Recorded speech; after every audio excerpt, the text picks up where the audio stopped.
I would like to request Dr. Now I আমার মনে আছে যখন পোস্ট গ্রাজুয়েশন করতে যাই তখন গিয়ে দেখি তখনই এখনো যত ইজি মানে কম্পিউটারে কাজ করা তখন সেই সুবিধা ছিল না, কমান্ড ছিল, কমান্ড মুখস্থ করতে হতো। তো সেগুলো ধারণা ছিল না, এই খবর দিল রাখলো বলে একটা চিঠি লিখতে হবে, ঠিক আছে। তো উনি ড্রাফটিং দিলেন, ড্রাফটিং করার সময় উনি আবার বিলেতে ছিলেন, বিলেতের যে অ্যাকসেন্ট সেই অনুযায়ী উনি দিলেন, কিছু বুঝলাম কিছু বুঝলাম না। আর বলা যাবে না যে আপনার স্যার এই ওয়ার্ডটা কি, কারণ এটা বললে বিপদ। তো যাই হোক কোন রকমে লিখলাম, লেখার পরে একটা প্রিন্ট আউট লিখালো। আর প্রিন্ট আউট আবার কি টাইপ তো করতে জানি, বাড়িতে বসে বসে টাইপ করতাম। তো সেই জায়গায় দাঁড়িয়ে দেখলাম দিল্লির একজন এমবিএস করতে এসেছিল, হি ওয়াজ ইন সেকেন্ড ইয়ার। ওকে আমি দেখলাম যে ওখানে টাইপ করছে, ও জানে বিষয়টা। তো ওখানে গিয়ে আমি বললাম যে এরকম স্যার তো বলেছে এটাকে প্রিন্ট আউট বের করতে হবে, তো আমাকে হেল্প করবো। কিছুই বুঝতাম না, 1300 টাকা খরচ করে তখন মান্থলি সেখানে আবার শিখতে হয়েছে কমান্ড মুখস্থ করা। একদিকে পড়াশোনাটা আমার আরেকদিকে এইটা। তখনই আমাদের ওই স্লাইড হতো, বিভিন্ন স্লাইড, ডান দিকে যায়, বাঁ দিকে, বস্তার মধ্যে এগুলো এক একটা পেশেন্টের সিরিয়াল একবার একটার সাথে একটা মিলে যেত। সেগুলোকে বের করে আবার মানে বোঝা যেত না কোনটা ঠিকভাবে যদি না হয় তাহলে মুশকিল। তো সেই জায়গা থেকে এসে আজকে কোন জায়গায় আমরা চলে এসেছি ভাবা যায় না। আমার মনে আছে আমার যে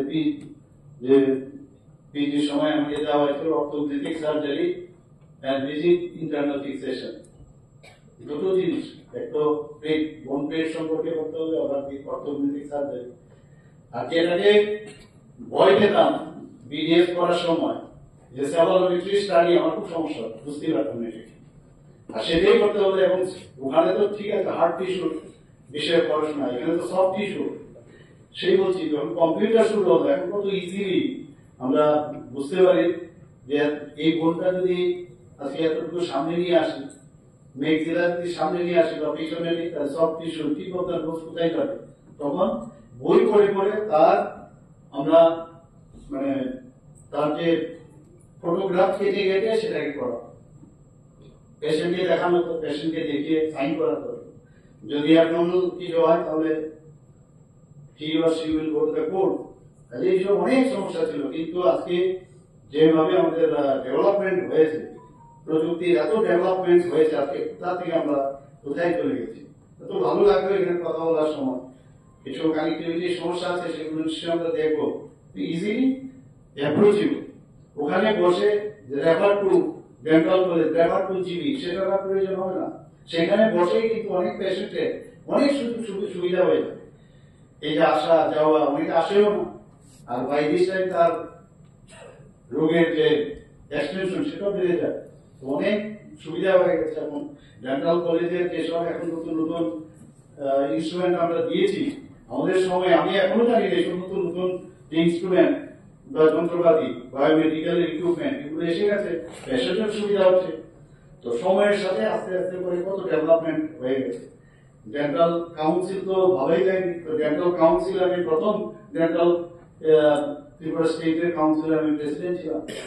কিছু একটা করার ইচ্ছা, এই যে করার একটা করতে হবে কিছু একটা। আমি যে প্রফেশনে থাকি, যে জায়গায় থাকি, সেখানে যারা যারা আছে আমি ডেন্টাল সার্জনদের বলবো যেখানে যে কাজের জন্য দেওয়া হয়েছে সেটা যেন একদম আমি 100% করি, বরং আরো বেশি, যাতে তার ইনোভেটিভ চিন্তাধারা করি। সরকারি এখন সবসময় করার একটা টেন্ডেন্সি আছে। মাননীয় প্রধানমন্ত্রী জি বলছেন, এবার আমি ওনার সাথে দেখা করাম। আমি বললাম যে এরকম আমি তো ত্রিপুরাকে ভালো করে মানে ডেভেলপমেন্ট করতে চাই, সাজাতে চাই। আমি ইসিলিয়ে ডেভেলপমেন্ট কি যে, তো এই যে একটা অনুপ্রেরণা পাওয়া, সেটা আমাদের যখন প্রধানমন্ত্রী জি দিচ্ছে, আমিও তো আপনাদের দিচ্ছি, সবাইকে দিতে চাই। কিন্তু কাজের কোন বিকল্প হয় না, খালি পোস্টিং আর ট্রান্সফার এইসব নিয়ে যদি থাকে হবে। আমি যে জায়গায় আছি কানেক্টিভিটি এত সুন্দর হয়ে গেছে, এখন আগের মতো তো কানেক্টিভিটির সমস্যা ছিল না। তো এই জায়গার মধ্যে দাঁড়িয়ে সমস্যা হলে সেগুলো আমরা দেখবো। আমার যে কাজটা আমাকে দিয়েছে সেই কাজটা যদি আমরা করি, তবেই এত যে আমরা বায়োমেডিক্যালের ইকুইপমেন্টস বা এইসব আমরা ব্যবস্থা আমরা করছি, সেটা কিন্তু তাহলে সাকসেস হবে। আজকে ট্রেনিং প্রোগ্রাম, এখানে 2 দিনের প্রোগ্রাম, এখানে বিভিন্ন বিষয়ে আলোচনা হবে। তো এগুলো নিয়ে আরো কি করা যায়, আমি বলছি না কেউ করে না, করে। আমরা সেই জায়গার মধ্যে ডেন্টাল কাউন্সিল করলাম প্রথম, কারণ এর আগে আমাদের ছেলেরা মেয়েরা যারা বাইরে পড়াশোনা করতো ওখানকার কাউন্সিলে রেজিস্ট্রেশন দিতে হতো, অনেক সমস্যা আমরা দেখতাম। আগরতলা এসে প্র্যাকটিসের সমস্যা হতো, ওখানে যায় আসে, ভাড়া কত খরচা হতো তখন। আমরা কি করলাম না, আমাদের ত্রিপুরাতে আমাদের ডেন্টাল কাউন্সিল করতে হবে। এবং আগে যেটা ছিল প্রায় 8-10 বছর সময়, সেটা রিকগনাইজেশন ছিল না। একটা টেম্পোরারি 1 বছরের এটা ইয়ে হয়, যারা যারা ওই সময় করেছে এটাকে রিকগনাইজ করে না ডেন্টাল কাউন্সিল অফ ইন্ডিয়া। তারপরে আমরা তো যেটা করলাম সেটা প্রপার আমরা করলাম, এবং সেই কারণে আজকে যারা বাইরে আছে বা বাইরে থেকে এখানে এসছে তাদের পক্ষে ইজি হয়ে গেছে এই রেজিস্ট্রেশন করা। এবং এই যে ওয়েবসাইট সৃষ্টি হলো, কতজন ডেন্টাল সার্জন আমাদের ত্রিপুরাতে আছে, তারা অ্যাক্টিভিটি কি, কবে সে কি পাস করেছে, সেগুলো কিন্তু আমরা ইজিলি সেগুলোকে আমরা আপলোড করতে পারি। আপনারা ওদের সবাই শুনে গেছেন অলরেডি, এবং কোন জায়গায় আমরা আছি। আমাদের বিধানসভা হয়েছে, ক্যাবিনেট হয়েছে, আমাদের পুলিশ যারা মিনিস্টাররা আছেন আগে ফাইল নিয়ে আসতো, ফাইলের পর ফাইল, এখন ফাইল নিয়ে আসে না। সেখানে সবাই সামনে ছোট ল্যাপটপের মতো আছে, সেখানে বসে আমরা সেই ক্যাবিনেট আমরা করি। সমস্ত স্টেটে সমস্ত ডিপার্টমেন্টে ফাইলের ব্যবস্থা হয়ে গেছে। আমি বারবার বলছি যে বিভিন্ন যখন সরকারি সংস্থাতে আমি যাই, সেখানে দেখি ফাইলের পর ফাইল, ফাইলের পর ফাইল, এবং অনেক সময় খুঁজেও পাওয়া যায়, অনেকে ইচ্ছে করে একটু সরিয়েও নেয় এবং সেগুলো নষ্ট হয়ে যায়। তো এখন আমরা ফাইল ব্যবস্থা করার পরে সেগুলো কিন্তু সারা জীবন থাকে, এবং একটা টিপ দিলে ইজিলি বেরিয়ে যায়। এই ব্যবস্থা আমরা করেছি সমস্ত ডিপার্টমেন্টের স্টেটে, শুধু স্টেটে আমরা ডিস্ট্রিক্ট লেভেলও সেটা আমরা করেছি, ডিস্ট্রিক্টও কমপ্লিট, সমস্ত ডিস্ট্রিক্ট অফিসে আমরা ফাইলের ব্যবস্থা করেছি।